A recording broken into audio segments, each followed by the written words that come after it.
I'm no stranger to online dating. It's been a thing for me for a few years now.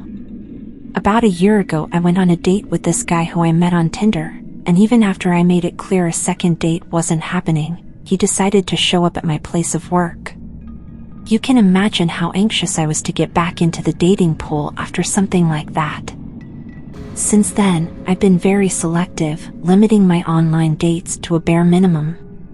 My sister and best friend, on the other hand, seem to have more luck on these platforms.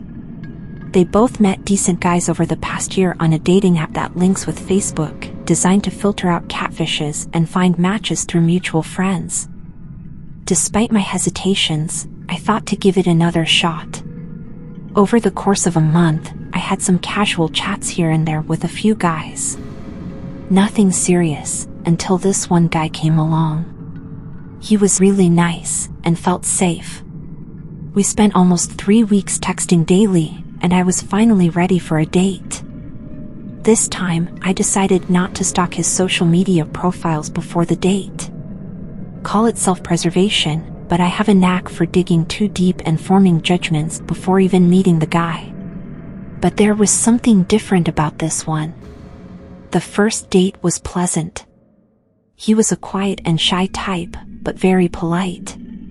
Given that I have a pretty strong personality and can dominate conversations, I decided to give him a second chance.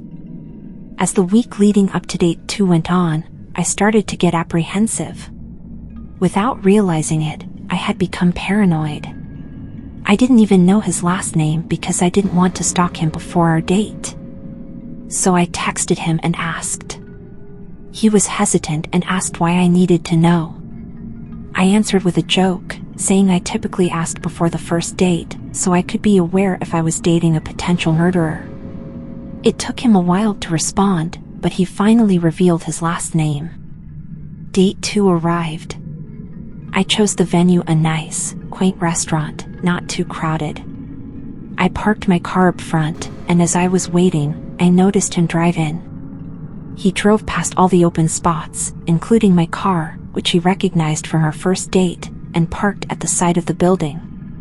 Then, he got out, walked past my car, and texted me that he saw me in the parking lot.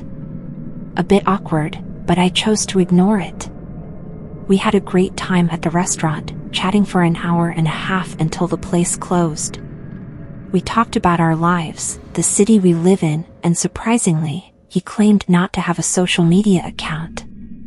This should have been a red flag, especially since the dating app we used operates via Facebook. After the date, he walked me to my car, but was uncomfortably close behind me. Something didn't feel right, but I shrugged it off, gave him a hug and said goodbye. As I drove home, I couldn't shake off the feeling that something was off. Was it paranoia or instinct? I wasn't sure. The city was asleep, restaurants were closing, and the streets were nearly deserted. I had a feeling someone was following me.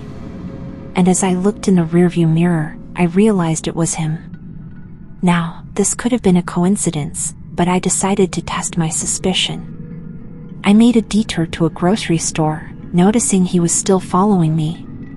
This was no coincidence. My heart pounded as I pulled into the store.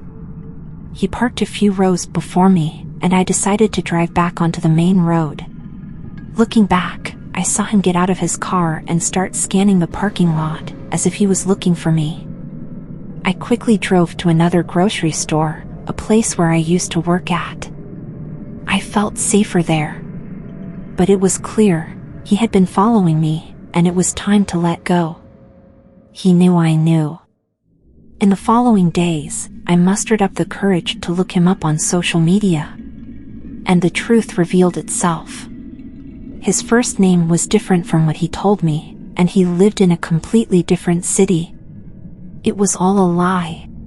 And just like that, I decided to delete my dating profile once again.